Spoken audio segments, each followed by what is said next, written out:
Hey everyone, welcome to our pilot episode of Practically Zero Waste, a podcast about making zero waste living as practical as possible. By now you've probably heard the term zero waste making a bit of a buzz. Whether you're on board or not, the term can come across as being intimidating, perfectionist, or even impossible, but let's not give up. I want to let you in on a secret. Living zero waste is the dream, but reducing waste is the outcome, and either way, it's a win. Society couldn't possibly go zero waste in a single day. Instead, it will be the multitude of simple changes that we make every moment that will lead to a dramatic reduction in the waste we produce as individuals and as a society. Here's the very first step: mindfulness.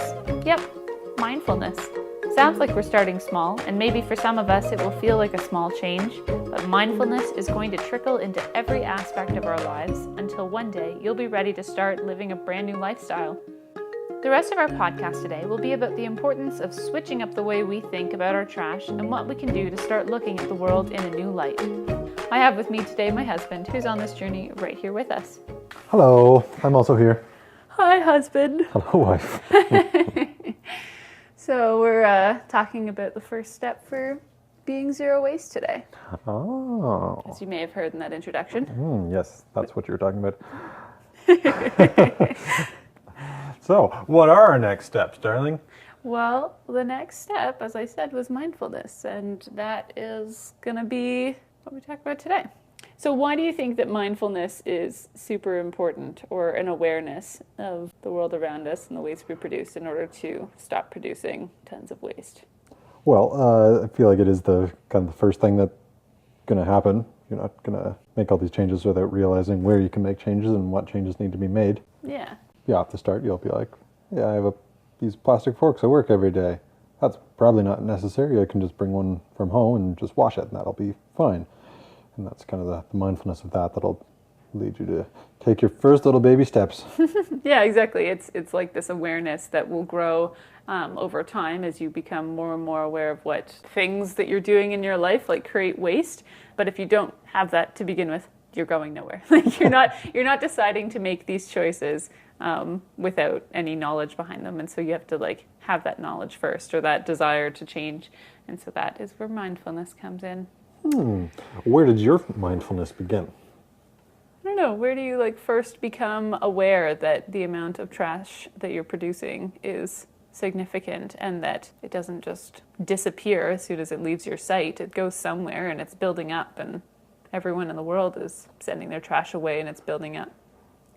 I heard a quote once that said, "There's no such thing as a way. When we throw anything away, it must go somewhere." And so, Yes, we're throwing it away from ourselves, but at something else. It's not like evaporating. It's going somewhere.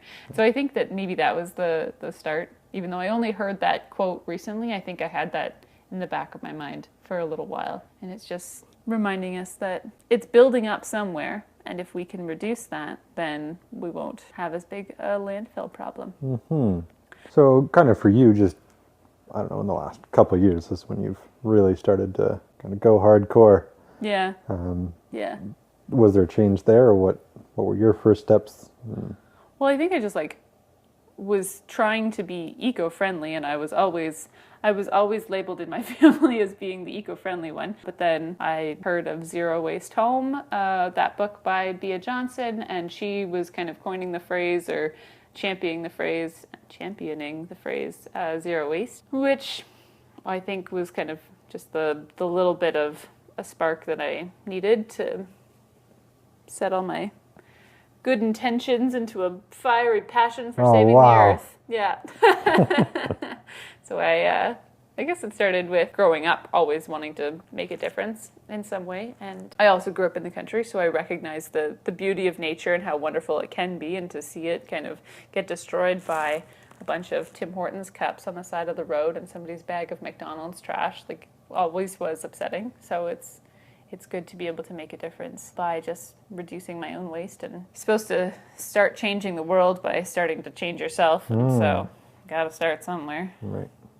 So what are some of the things that you think that we as a couple have become more aware of since we've started to change our mindset and think zero waste? Probably the main thing is just when we grocery shop, I think, trying to find stuff that isn't wrapped in plastic. So, there's no need to buy the 3-pack of bananas that comes wrapped in plastic in a styrofoam dish, because bananas naturally come in a wonderful packaging that is biodegradable and keeps them safe. Yeah. Yeah, exactly. So when we're shopping, it's not just about bringing our own reusable laundry bags. It's not about just bringing our own reusable grocery bags. We've also started bringing smaller cloth bags for things like mushrooms or bagels at the kind of the loose bakery area. We're lucky to have a grocery store that allows us to buy quite a few items loose. I think the only things that we go for on a pretty regular basis are meat and cheese and dairy products that are still inaccessible at this grocery store in unpackaged form. Yeah. But we have the majority of the fruits and vegetables we can get without anything but just a fruit sticker on them. And then bread as well. If we don't bake it ourselves, then we can get it from the bakery counter. So that's been something that, since becoming mindfully aware of the presence of packaging, before it was just kind of background noise, you never really cared where it went or cared what your food came home in. And so since becoming aware, we've been able to make choices while shopping that are package free. One of those things has been milk, which we either get at this grocery store that comes in a glass bottle that we can return for a $2 return, which is wonderful, or we'll get the bigger containers at a convenience store close by that comes in a big plastic bottle, but you can still return the plastic bottle and they'll reuse those. So, still using plastic, but reusing it at least, instead of just a one-off kind of weird plasticky carton. Yeah, and we've been able to find these alternatives over time. At first, we were still buying milk in just regular cartons. So there's lots of different alternatives out there, especially now that zero waste has become such a buzzword, or has become so super trendy. There are lots of things being offered now, and the alternatives are out there. You just have to make a few more conscious steps towards making those kinds of purchases instead of just going with the convenience foods. It also means that we have stopped buying, things like frozen pizzas, and like the frozen food section is basically off limits now. Yeah, that's because we've become a master at pizza making, and we're good. It's we can true. Make our own, and they're so tasty. It's true. It's lucky that I find a lot of pleasure in cooking for ourselves and making home-cooked meals, but I understand that a lot of people don't like that. But there are still ways of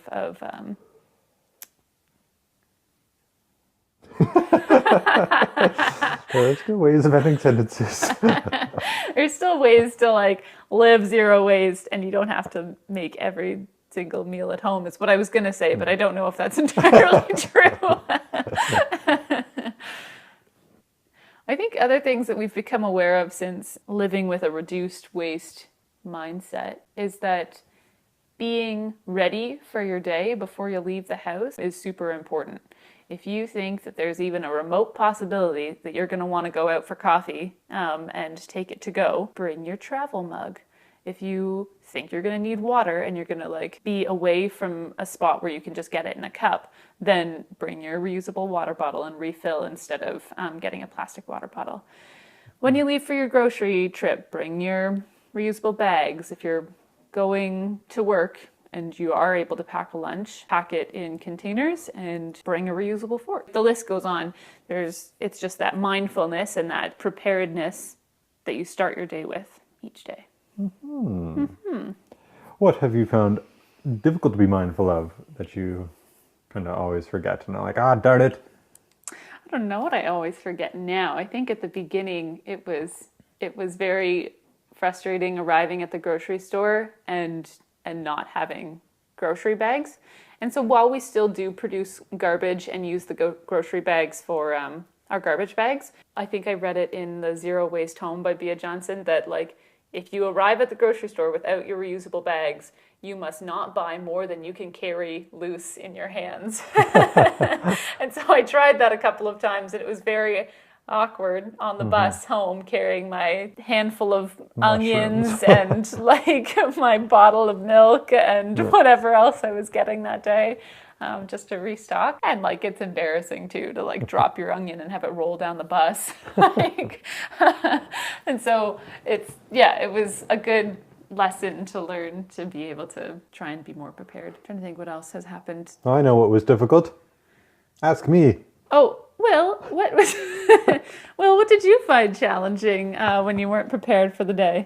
That was going to restaurants, because they always give you a plastic straw, and it's hard to remember to be like, no straw, please. Yes. And then also leftovers.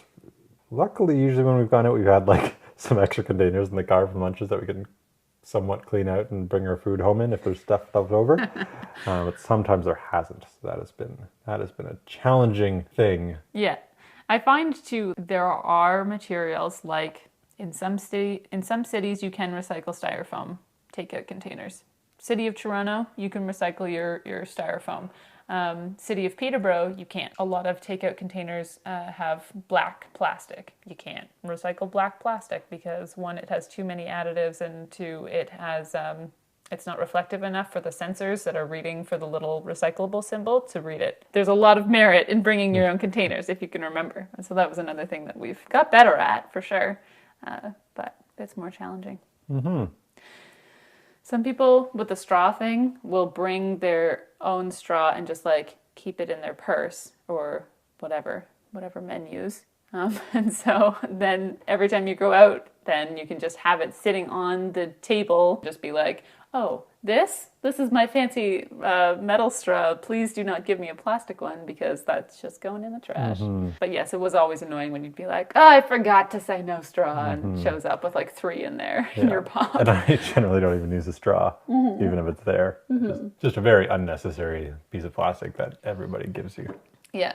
Yeah, they do it so that you can get past the ice and that the ice aren't in your face when you're drinking your water. I prefer the ice in my face. Me too. Down with straws. I guess we should kind of go over what our next steps are. What are our next steps, darling? Our next steps. Once you've become aware, what do you do next? Well, my custom plastic-free cape is coming soon. So once I get that, I'll really be able to punch plastic crime in the face. Plastic crime. I don't know what the next steps are. It's still just kind of slowly figuring out what we don't need and buying less of it if it has plastic. So obviously one of the hardest things that can only come in plastic that we don't buy much is bacon. It's so sad. There's got to be a butcher somewhere that would sell us package-free bacon. Mm-hmm. But yeah, it's different than other meat, because other meat you can get like a load of chicken or whatever, and so it does come in plastic, but it's not much. But bacon, you don't get very much, and it comes in a lot of more packaging. Plastic. Yeah, and that packaging or like that plastic isn't recyclable. Some plastics are that are like stretchable, clear plastic, but that isn't. So that's sad. Mm-hmm. I think So I think the next step, or like this summary, is just to see packaging, and once you kind of become aware of that, you're going to see it everywhere, and it's going to suck for the first little while because you're like, well, crap, I can't buy anything now. You're welcome. Yeah, you're welcome for making you self-aware. The problem is you can't get hung up on failure. You have to remember the saying that it's about progress and not perfection, and that every amount of progress is success. Yeah, I think that's the most important thing, that as you transition to a lifestyle like this, like when I took it to the extreme when I first started, and then I just kind of like stopped eating for a little bit because I couldn't buy the things that I wanted package free, and it overwhelmed me. Like I wasn't able to like go over to Will's house when we were just dating, and he would have food there, and I'd be like, oh, I can't cook those things because they came in a package and it becomes garbage. And he was just like, well, whatever, like, what are you going to eat? So I think that you have to like take baby steps and become aware, and slowly over time you will be able to eliminate those things, but don't starve yourself. Yeah, I think that it's really important to not get hung up on your failures, because as long as you're trying the best that you can, then like you're doing a great job. Every little bit counts. Yeah. Woo! Yeah, exactly. So just don't let failure stop you either. And it is pretty daunting to become aware of the vast amount of garbage that is produced. And even like we live in Brampton, it's a very full city, and it's very much covered in litter and garbage, just everywhere. And it's once you start opening your eyes to packaging in general, you're going to see so many sad things, like just the amount of garbage that's everywhere. And it should hopefully inspire us to try even harder to prevent that garbage from going into our landfills, but also going into like our water system. You walk through the trail that's near our house, and all you can see is like all the trash that's in the river and in the bushes. And Yeah, and something interesting you said a little while ago was just that any plastic that's created never goes away. Yeah. Like it doesn't quite break down. So when you think of it that way and look at every plastic thing that you buy and cause to be produced and realize that it's going to be there way after you're gone. Way after your great-grandchildren are gone, it's still going to exist. Still going to be sitting in that bush because nobody's going to do anything about it. Yeah. So that was fairly eye-opening for me, I think. Yeah, definitely knowing that the difference with biodegradable materials like an apple core versus your plastic bag or a water bottle is that the apple core is organic material, and as it breaks down smaller and smaller and smaller, it can be consumed or digested by the earth, and it will biodegrade eventually and become soil again, just like human beings could become soil again. But a plastic water bottle is so processed that it has become, like, yes, it started as oil, but it has become this thing that will never break down and biodegrade. It will just become smaller and smaller pieces. There's a problem called microplastics that's in the ocean where thousands and thousands of fish, millions of fish are filled with microplastics, which are the tiniest forms of plastic that just still haven't broken down. It's never going to get completely gone.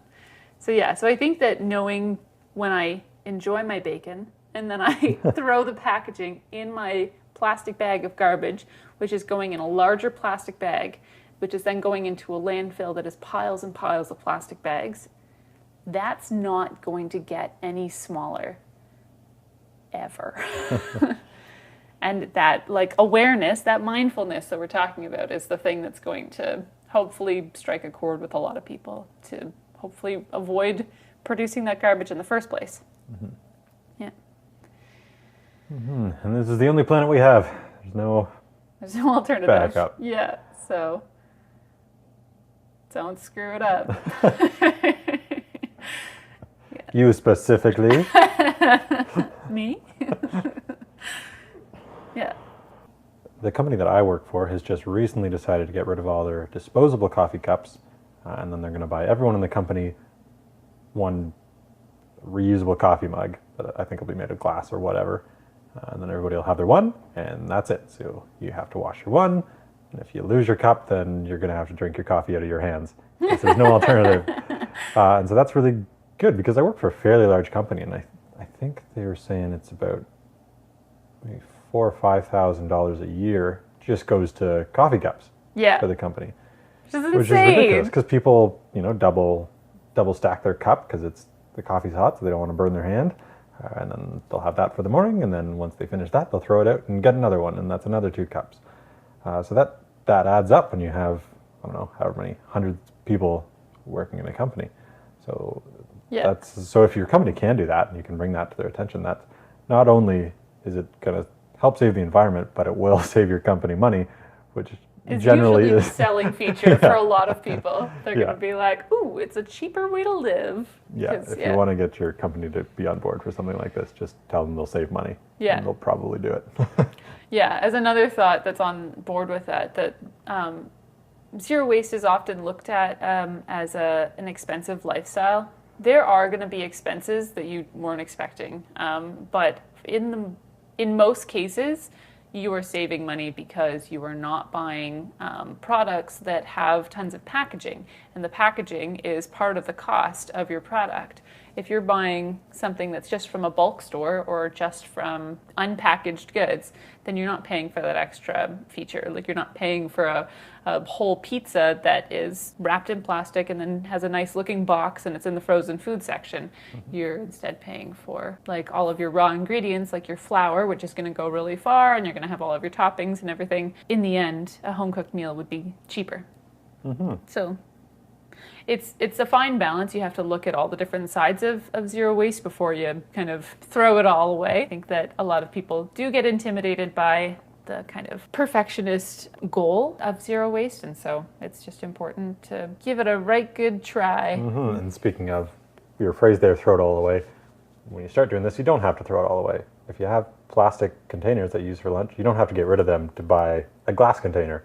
The plastic one will last you a super long time, so just keep using that. I love it. Yes, that's so important. It's so important because when I started this, I went through the exact same mindset too, that when I started zero waste, that I had to get rid of everything I owned that was plastic. But that's stupid, because all of these perfectly good things that, yes, they are plastic, would just be going to landfill early. But here I can use them until the end of their usable life and then get rid of them when they're no longer good. And so once your cheap little plastic container does eventually break, then look for buying a glass one. But until it breaks, you're good to go. It's gonna be fine. Yeah.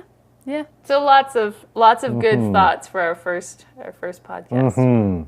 If we do say so ourselves, we're full of good thoughts. So our live audience here is clapping. It's you it's can't not hear being them. picked up on the mic. Yeah. Yeah, so I guess as the final takeaway from this is that it's progress, not perfection, and every little bit helps. So just take a few moments each day to kind of be mindful when you're shopping, when you're bringing anything into your home, when you're even just out and about. Just become aware of all the stuff that's going on out there, and if you are making choices where it avoids packaging, then you're putting your money and your vote even towards things that are more sustainable, and eventually companies and big organizations are going to see that. And All right, so that's all for now. Where can the good zero waste folks find you at? It's a tongue twister. Well, I'm Elspeth Callahan, and so on Instagram you can find me at Elspeth Callahan at Instagram.com. At Instagram.com. On the old Instagram. That's the only place you can find me for now. If you'd like to hear more of these podcasts, then stick around because they're coming at you. We'll think of a good sign off for this eventually. Thanks for listening, everyone, and good luck. Well,